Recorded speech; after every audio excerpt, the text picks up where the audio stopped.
told you there was two main Bible study methods that I use every day, and these both are important to me.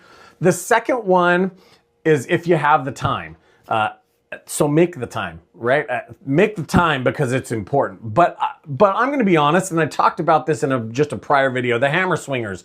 Go look that up on my channel. I talk about the hammer swingers.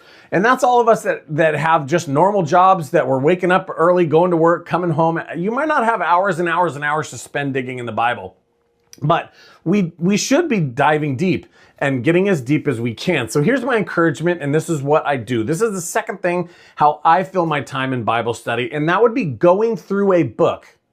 I do these both together, not at the same time of the day. What I mean is my daily Bible reading that I just told you about through the 4 parts of scripture that I read through, and I do that. That takes me between 30 minutes and an hour because I spend time praying while I'm reading in the morning. And I do that in the morning times.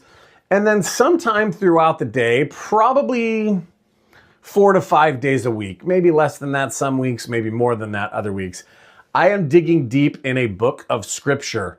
Now, I'm going through Hebrews right now. I'm about halfway through. Why are you going through Hebrews, you might ask? Because that's what my small group is going through, right? So we call them shepherding groups. My shepherding group for the last 6 months has been going through the book of Hebrews. So what a great opportunity for me to be really digging deep into Hebrews.